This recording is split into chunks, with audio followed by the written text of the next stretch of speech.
U.S. versus Ibrahim Traoré. Accused of using Burkina Faso's gold to stay in power, Africa responds. In the heart of West Africa, where dreams of freedom burn bright, a silent war is unfolding. Ibrahim Traoré, the young leader who rose to power in a blaze of revolution, now stands accused of clinging to it. Through gold. Whispers grow louder. Is Burkina Faso's treasure being sacrificed to keep a grip on power? The United States is watching. Africa is responding. And the world? The world is starting to ask questions it can no longer ignore. Tonight, we dive into a high-stakes clash of influence, resources, and the raw struggle for sovereignty. This is the battle. U.S. versus Ibrahim Traoré, accused of using Burkina Faso's gold to stay in power. Welcome to the front line. A shocking claim rocks the continent. In April 2025, a bombshell dropped during a U.S. Senate hearing. General Michael Langley, head of AFRICOM, pointed a finger at Burkina Faso's young leader, Captain Ibrahim Traoré. He accused Traoré of siphoning off the country's gold reserves, not to help his people but to tighten his grip on power. The claim sent shockwaves across Africa, sparking outrage and reigniting debates about foreign interference.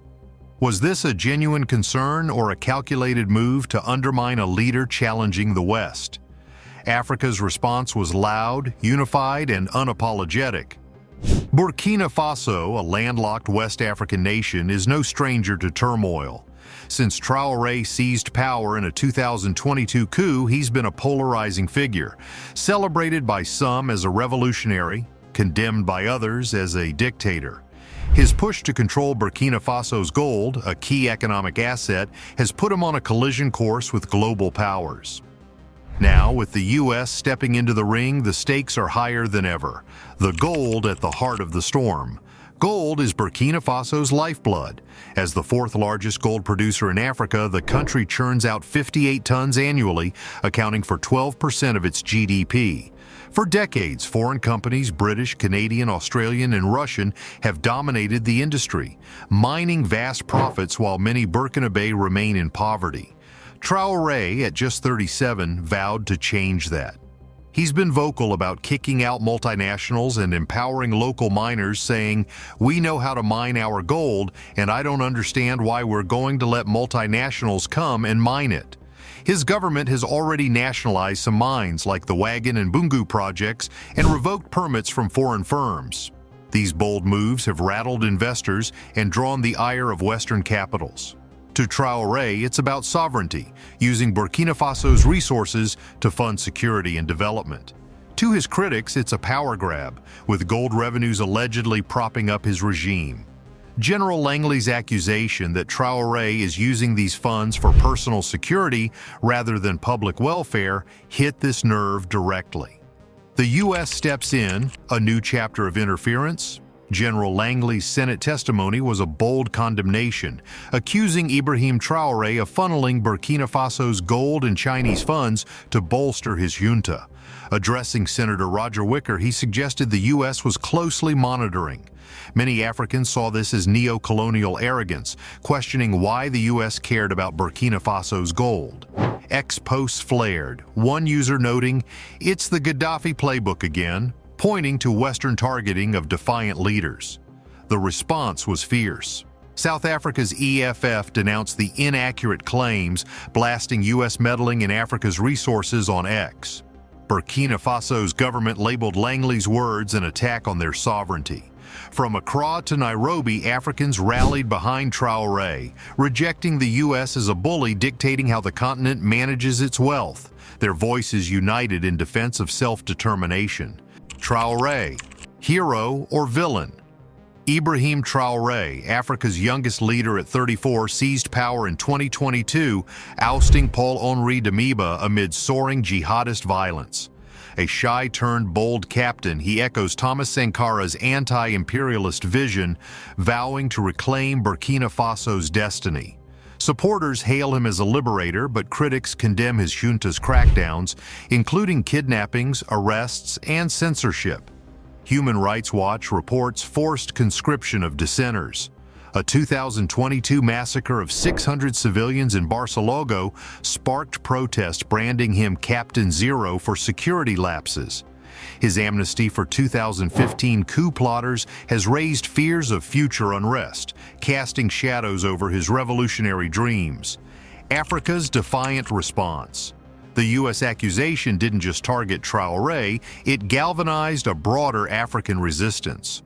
From Nairobi to Johannesburg, activists and leaders framed Langley's words as part of a Western playbook to destabilize defiant nations. The EFF praised Traoré's efforts to redirect gold revenues towards security and development goals, arguing that African countries have the right to control their resources without external meddling. On X, users called out the hypocrisy. For decades, African gold funded Western markets while we stayed poor. Now we use it for ourselves, and it's a problem?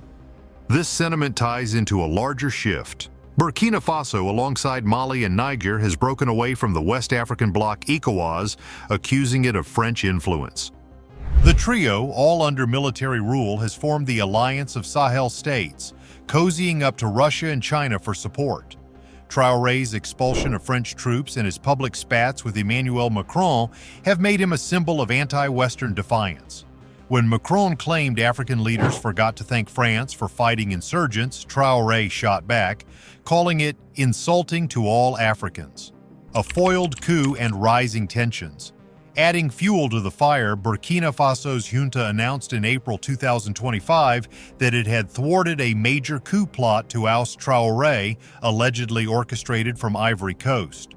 Traoré has long accused Ivory Coast and Benin of hosting French bases to destabilize his regime, claims both countries deny.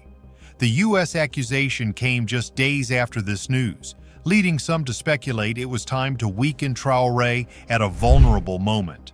Whether true or not, the narrative of foreign conspiracies has bolstered Traoré's image as a leader under siege, rallying his base. The bigger picture. Who controls Africa's wealth? At its core, this drama isn't just about Traoré or gold, it's about who gets to call the shots in Africa. For too long, colonial and neo-colonial powers have extracted the continent's resources, leaving little behind. Traoré's push to nationalize mines and redirect profits challenges that status quo, making him a lightning rod for both hope and criticism. The U.S., with its AFRICOM presence, sees Burkina Faso's pivot to Russia and China as a threat to its influence. Langley's testimony, intentional or not, plays into this geopolitical chess game. Africa's response, though, shows a continent fed up with being a pawn. From the EFF's fiery defense to the outcry on X, the message is clear. African nations want to control their destiny. Traoré, flaws and all, has become a symbol of that fight. Whether he's a visionary or a power-hungry junta leader, his battle over Burkina Faso's gold has exposed the West's unease with an Africa that dares to say no. What's next for Burkina Faso? As tensions simmer, the world watches. Will Traoré's gamble pay off, turning Burkina Faso into a beacon of self-reliance? Or will internal strife and external pressures topple his regime? The U.S. accusation has only hardened the divide, with Africa rallying against perceived overreach. For now, Traoré stands firm, backed by a continent that's ready to rewrite its story, one gold bar at a time. Yet the path forward is fraught with challenges. Burkina Faso's gold, a symbol of sovereignty, is also a lightning rod for conflict. Traoré's critics argue his control over the resource fuels authoritarianism, sidelining democratic reforms. Supporters, however, see a leader reclaiming national wealth from foreign exploitation. The U.S. claims risk escalating sanctions, potentially isolating Burkina Faso economically. Meanwhile, regional allies like Mali and Niger bolster Traoré's stance, deepening Pan-African solidarity. The outcome hinges on whether Traoré can balance internal dissent with his bold vision for a self-sufficient future. Africa's story is not just written by its leaders, it is carved by the will of its people. In Burkina Faso, the soul of a nation now hangs in the balance between the promises of change and the temptations of unchecked power. The accusations against Ibrahim Traoré are more than a political scandal. They are a test of leadership, a test of loyalty, a test of Africa's right to determine its own destiny free from the shadows of outside influence. The world watches, but Africa will answer. Thank you for watching. If you believe these stories matter, hit that like button, subscribe for more untold truths, and drop your thoughts below. Until next time, stay informed, stay aware, and stay powerful.